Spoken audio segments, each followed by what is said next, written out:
Alright, so these are my thoughts on The Lost Letter.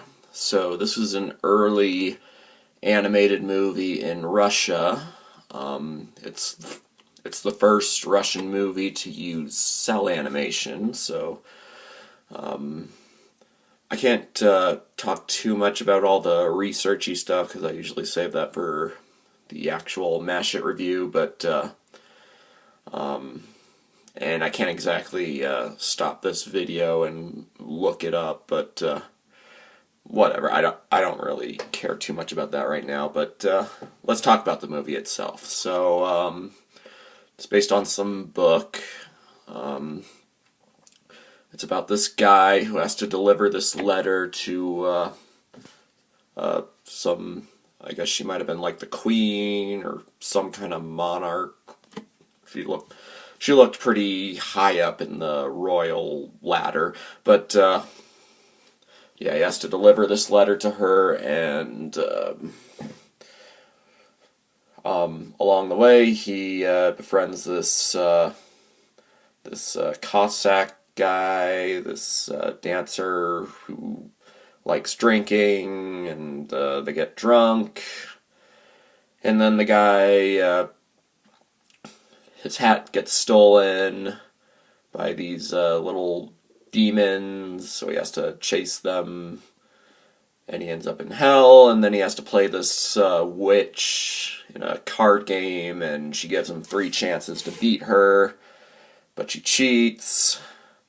But yeah, on the 3rd try he beats her, he finds a way around her cheating, and then he gets his stuff back. He makes it back to Earth, I guess, and then he wakes up, and apparently it was all a dream because he was super drunk. But yeah, this was a good movie. It had some very nice animation. I don't know if it's quite as good as, say, Snow White, but it was very pretty, and you can tell they wanted to show off the cell animation as much as possible because they have like several scenes of this narrator talking about the scenery you're looking at, like, gaze upon the splendor of blah blah blah blah, and yeah, they're like slow panning across these scenic shots and stuff, slowly zooming in, stuff like that.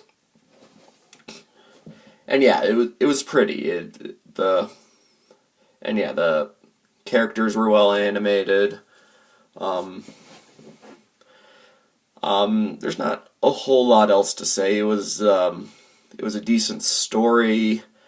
There wasn't really anything challenging in it, though. It was very short. It's only a minute longer than Saludos Amigos. So, yeah, it's a pretty short movie. And there was nothing really that challenging, but I guess it had kind of a lesson in it. Like, I guess that they portray that the man wasted a lot of time by partying, basically, with the Cossack guy who apparently sold his soul to the devil. I didn't follow everything that happened, but I didn't follow everything they were saying, but or the implications, I don't know, but yeah, at the end he leaves him behind, and he's like, I have no more time to mess around or whatever, and he finally delivers the letter. So yeah, I guess the lesson might have been, don't get distracted by fun. I don't know, work before play.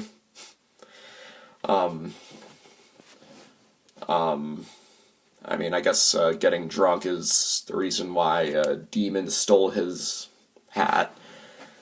The hat had the letter inside. Makes sense in context. It's There was also a pretty creepy bit where like he was in this forest and the trees were all coming to life. Like he says something like, "You little rascal," and then like all the trees are coming to life, and they repeat what he says. They're like, "You little rascal," and yeah, it's creepy. the trees do look pretty creepy in their animation.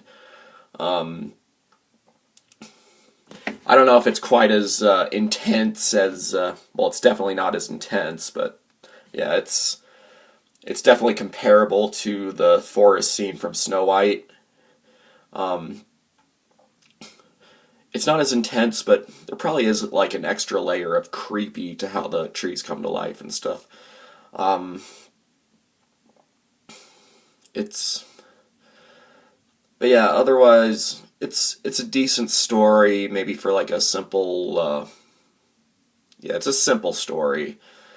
Um, I guess I do like how the protagonist is kind of unconventional. I mean, usually it's like this young, good-looking person, but the protagonist here was like this short, stubby guy who's probably like in his 60s or something. So it's an interesting change from the usual gimmick. But is there anything else? Um, and not much else to say. It's yeah, it was good. I don't know if I definitely wouldn't say this is a movie I'm gonna be like rushing to watch again, but for what it was good. I got nothing bad to say about it. There was probably the closest thing to me not enjoying it was just the subtitles, because I was watching this on YouTube, and the subtitles are like completely out of sync from the dialogue. So they'll say something and then you gotta wait like 10 seconds for the translation, and yeah, by the time it comes up, something else is happening, or they're saying something else, and it gets very jarring very fast. Um, but yeah, that's just the YouTube version. Um, yeah, otherwise, there's not really anything else to say. It was good. I got nothing negative to say about it, just not a whole lot in terms of positives. Good animation, good use of cell animation, a decent story. That's about all there is to say. So I guess I'd give this a 7 out of 10, because for what it is, it does work. Um, so yeah, if you're interested in some good animation and stuff, some old school animation, feel free to check this one out. It's short enough, so it yeah, it can't hurt to check it out. So yeah, that's about all there is to say. Mash it and smash it, signing off.